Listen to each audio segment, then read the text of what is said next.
recado de Deus para a sua vida. A palavra que eu li está no Evangelho de João, o capítulo é o capítulo 1, que a Bíblia vai dizer que João começa a dizer que o verbo Jesus se fez carne e habitou e andou no meio dos seres humanos, dos homens. E a Bíblia vai dizer que o verbo era Deus, o verbo estava com Deus, e era o próprio Jesus dizendo. E a Bíblia vai dizer que João Batista, então agora batizou Jesus para que se cumprisse a profecia. E a Bíblia agora, no capítulo a qual nós lemos, no capítulo 1, vai dizer que agora estando João e os seus discípulos, vê Jesus passando, e João diz para os dois discípulos que está passando: esse ali é o Jesus, é aquele Jesus que ele diz para eles antes, que eu não sou digno nem de desatar a sua sandália. E os discípulos que estavam com João vai até Jesus, e a Bíblia vai dizer então que Jesus, olhando, vê que dois discípulos o acompanham. É aquele texto que eu li, e a Bíblia vai dizer que ele pergunta para os discípulos: por que estão procurando? Aí ele pergunta: é tu o Messias? E a Bíblia vai dizer então que a partir desse momento agora Jesus começa a recrutar os seus discípulos, a chamar os seus discípulos para uma grande obra. E a Bíblia vai dizer então que Jesus começa a chamar, e a Bíblia diz que os discípulos que estavam com João perguntam para Jesus assim: aonde é a sua casa? E Jesus disse assim: vem e vê.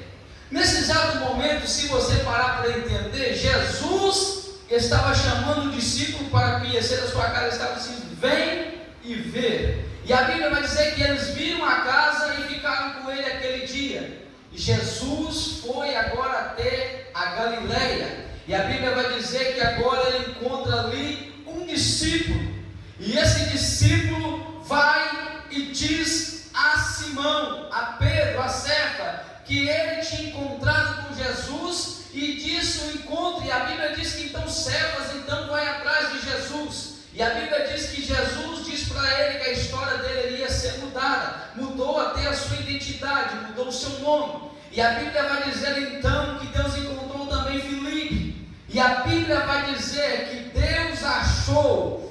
Jesus achou aquele discípulo, e agora Filipe achou a Natanael, e começa a dizer para Natanael: Natanael, vem e vê aquele Messias, que o Jesus que todo mundo tinha pregado. Os profetas falou, Moisés disse: vem para você ver ele. E a Bíblia vem dizer então que quando Filipe diz para Natanael que Jesus era de Nazaré, filho de José, há um passo atrás de Natanael, porque ele diz assim: pode vir alguma coisa boa de Nazaré? Porque sabemos que Nazaré não era bem visto pelos judeus, não era uma cidade bem ali aproveitosa para o povo judeu. Mas voltando um pouquinho no que eu disse, quando a Bíblia diz que achou Filipe a Natanael, eu lembro de quando os discípulos foram cheios do Espírito Santo em Atos Apóstolos capítulo 2, porque a Bíblia diz que Deus aumentava o teu povo e crescia na comunhão, na parte do pão e no dia a dia. A Bíblia diz que no começo Jesus chamou o discípulo, agora é Filipe chamando o discípulo para conhecer Jesus. É o que eu quero dizer para você, que ovelha gera ovelha. Não adianta eu apenas conhecer, se eu não chamar alguém para conhecer o Cristo a qual eu sirvo. Não vale a pena só eu entender, se eu não convidar alguém para vir à igreja e escutar falar de Jesus, para que possa entender. Eu quero dizer para você, a salvação é individual, mas é minha e sua obrigação lá fora fazer o que Paulo diz: sede meus imitadores como eu sou de Cristo. Nós somos um corpo, e esse corpo tem uma cabeça, e essa cabeça é Jesus de Nazaré. Então nós temos e ter a obrigação de cumprir aquele que está escrito no Evangelho, e de por todo mundo pregar o Evangelho a toda criatura. Quem crer e for batizado será salvo, mas quem não crer já está condenado. Nós, como crente, temos que ter essa obrigação, e Filipe já começa a nos ensinar que não devemos ficar com a mensagem somente para nós,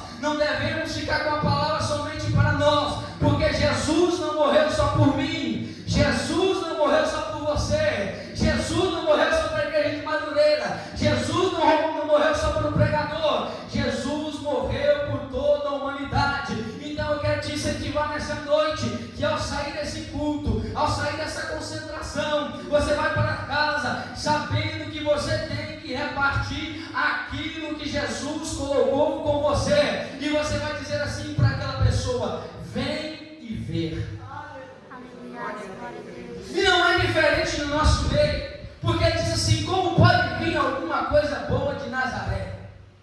Estamos vivendo um tempo que Jesus disse que havia nos últimos dias muitos que iam se apostatar da fé, muitas pessoas que iam levantar falso mestre. Elias já disse essa palavra aqui na igreja, que ia levantar pessoas falsas no meio da igreja. E hoje, quando você vai pregar para alguém, diz assim: eu não quero ser crente, para ser crente como o irmão fulano eu não sou crente. Eu quero dizer para você, você tem que dizer para essa pessoa, não assim concordar com ela, dizer assim: não é verdade.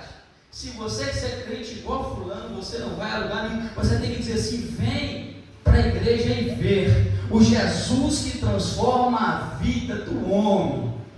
Nós temos que mudar o vocabulário, nós não podemos concordar com esse mundo. A Bíblia diz, é transformar a nossa mente e o nosso entendimento. Nós temos que incentivar quem vai estar fora, não concordar com dizer assim: eu não vou para ser como fulano, não. Vocês vêm ver o Jesus que faz milagre. Eu prego o Jesus que curou a irmã, irmão. Esse Jesus que eu prego nessa noite é o mesmo Jesus que está nessa passagem. Quando a pessoa diz assim: não vou, você assim: vem ver o Jesus que está fazendo milagre, que liberta o prisioneiro lá na cadeia, ele está preso, mas a alma dele agora é livre. Prego o Jesus que está lá, que salva a prostituta, que não mais vende um corpo na esquina. Eu prego o Jesus que salva aquele que não valia nada para os homens e traz para a igreja e faz dele um pregador, faz dele um cantor, um porteiro, um pregador. É Jesus de Nazaré. Você tem que dizer assim: vem igreja, o Jesus que faz milagre, o Jesus que transforma a vida, o Jesus que muda coração. Nós temos que pregar a palavra, como diz o Evangelho, a tempo e a fora de tempo, porque os dias estão se abreviando e a porta vai fechar, e é tempo de nós gerarmos discípulos, porque a ovelha gera ovelha. Raia soi, amanda, raia sui, candarácia. E a Bíblia diz então, que Filipe diz para Natanael: vem ver, tira as suas próprias conclusões. E a Bíblia diz então, que quando Natanael chega, ele não abre a sua boca e Jesus já começa a contar a tua história. Aleluia, glória a Deus, aleluia, Pai. Eu quero dizer para você, tem pessoas que se convertem quando ouvem a palavra de Deus, mas tem pessoas que convertem quando ele vem da igreja de Deus, usa um pregador com o Espírito Santo e conta a vida dele todinho. A fé de Natanael estava meio abalada, porque ele sabia que de Nazaré era uma cidade que ninguém dava nada. Mas quando Jesus impactou ele de frente, diz assim: eis aí o israelita que não há falsidade. Um verdadeiro israelita. E você está dizendo assim: mas meu Deus, ninguém conhece a minha história. Eu prego Jesus que conhece a tua história. Eu não preciso vir aqui contar a sua vida todinha, não. Se eu souber, não. Jesus já conhece a tua história. A Bíblia diz que ele não abriu a boca, e quando ele foi ao encontro, Jesus já foi de cara com ele, eles aí no israelita. E entra um parafuso na cabeça de Natanael e diz assim: da onde tu me conheces? Ele vai dizer assim: que antes que o Filipe te chamasse lá para você viver, eu já te vi debaixo da figueira. Ele vai dizer assim: agora eu vejo que o Senhor é mestre, é o Messias. Se você parar para entender, muitas vezes na nossa vida nós estamos debaixo de uma figueira, porque Natanael conhecia de Jesus. Porque quando Jesus disse para ele que era um verdadeiro israelita, é porque Jesus está dizendo: você é um cara que tem conhecido o Evangelho desde o da sua mãe, porque o povo de Israel era um povo doutrinado na palavra de Deus. E Jesus disse assim: você é um israelita, rapaz, que não tem falsidade, não tem engano em você. Aí Jesus falou assim: mas tem um segredo ainda mais. Antes que teu amigo te convidasse a vir me conhecer, eu ainda te vi debaixo da figueira. E a Bíblia diz que figueira era um lugar de descanso, porque algumas pessoas deixavam ali para ficar lendo debaixo da figueira. Então, Natanael estava numa zona de conforto quando foi chamado a conhecer o Messias. E quantas vezes na nossa vida nós estamos numa zona de conforto? E muitas vezes convidando nós para vir à igreja, nós não temos mais vontade de cultuar ao Senhor. Eu sei que eu não estou pregando para super-herói aqui nessa noite, que todo mundo tem um momento difícil, o dia mau chega para todos. E eu quero dizer para você, quem sabe algum dia você esteve ou está debaixo da figueira. Mas eu venho como Filipe para dizer para você nessa noite: venha e veja com seus próprios olhos. Saia da sua zona de conforto, porque Jesus de Nazaré espera para encontrar com você. Raia Suri Cantaraia Suri Cantarácia. Talvez tenha alguém aqui nessa noite que ainda não teve um encontro com Jesus. Ainda é tempo de se encontrar com Jesus. Eu quero dizer que vir à igreja não te torna salvo, te torna salvo é um estilo de vida, de santidade com o Senhor. E Jesus quer marcar o encontro com a tua vida, assim como marcou na vida de Natanael. E a Bíblia diz que ele diz assim: eis aí, o israelita que não há engano. Aí ele diz assim: como tu me conheces? Aí ele vai dizer assim: porque antes que ele chamou, eu tive debaixo da fogueira. Ele diz assim: agora eu creio. Aí Jesus diz assim: por que quando eu falei que eu te vi debaixo da figueira, você creu? Há momento que Deus coloca nós na prova, irmão. Parece que a nossa fé está tão fraca, não estou acreditando em mais nada. Aí Deus usa um pregador que nunca nos viu, uma pessoa que nunca nos viu, e diz assim: eis que assim te diz o Senhor, e fala somente o que você falou no seu coração, e a sua fé volta a viver novamente. Raia Suri Candaraba Suri Midarai. E Deus disse assim para Natanael: Jesus disse assim para ele assim: a sua vida não vai parar somente nisso, porque obras maiores do que essa você vai fazer. E diz que verás o céu aberto sobre o Filho do Homem e os anjos subir e descer. Jesus nos convida a aproximar-se dele para nós termos uma mudança de vida. Porque muitas vezes nós pensamos que nós somos crentes e nós não afastamos de Jesus. Eu faço parte dos obreiros da Penha do Norte, eu não me afasto de Jesus. A Bíblia diz que Jesus estava com os seus discípulos. E alguns dos seus discípulos se desviavam em algum momento, não vigiavam e se desviavam. Mas nessa noite Jesus marcou o encontro com sua vida. Nessa noite Jesus marcou uma história. Nessa noite Jesus marcou um encontro com você. E para dizer para você, ainda não acabou. Ainda não terminou. Porque além do ser humano te ver, o olho dele já te viu. Antes de eu te ver aqui nesse culto, Jesus te viu lá na sua casa. Quando você falou para ele a sua dificuldade, disse: Senhor, eu vou no culto hoje, mas eu não estou me sentindo muito bem. A minha vida não está do jeito que eu queria que estivesse. Mas Jesus está dizendo através da sua palavra: antes que o pastor e o pregador e os irmãos da igreja te vissem, ele já contemplou a tua vida lá dentro da sua residência. Está marcando o encontro com a tua história aqui nessa noite. Esse Jesus é verdadeiro, esse Jesus é fiel. Esse que muda a história do homem, muda a história do ser humano.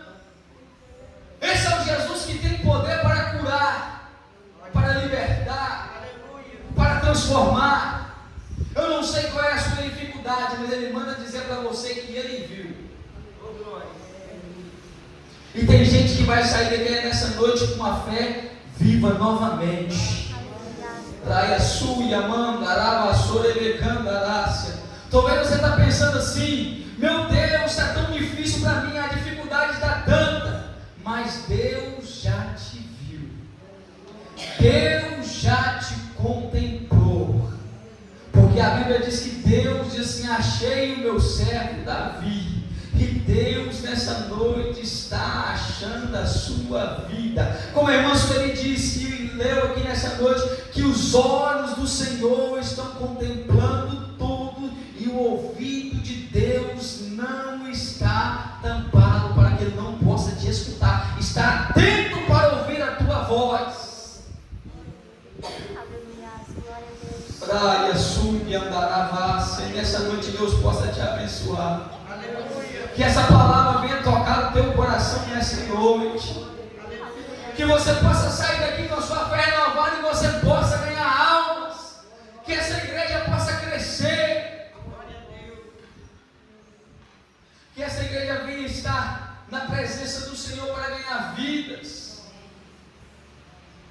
Porque quando eu li essa palavra, meu coração queimou, porque eu lembrei do tempo que nós evangelizávamos. Eu lembrei do tempo que nós fazíamos culto no lar. Quantas vezes saí por essa rua fora, botando a mão na cabeça de cachaceiro e dando tapa na nossa mão, dizendo assim: não ore por mim, falar, pai, aceita Jesus, senão você vai para o inferno. Porque nós temos que ser como os discípulos, porque a ovelha tem que gerar ovelha. Aleluia, glória a Deus. Deus nos chamou para levar a palavra dele a todo ser humano. E pregar não é dom, pregar é ordenança. Não pense você que pregar é só para os pregadores, não, pregar é para todos. Jesus não se especificou somente quem é obreiro e pregador, não. E de pregar o evangelho a toda criatura. Se você não pregar com palavra, prega com sua atitude. Se você não pregar com palavra, prega com sua maneira de portar. Seja imitador de Cristo. Porque muitas pessoas ganham não por falar, ganham sim por agir. E muitas vezes nós somos ultrapassados. Eu estava numa conversa para encerrar. Uma pessoa disse uma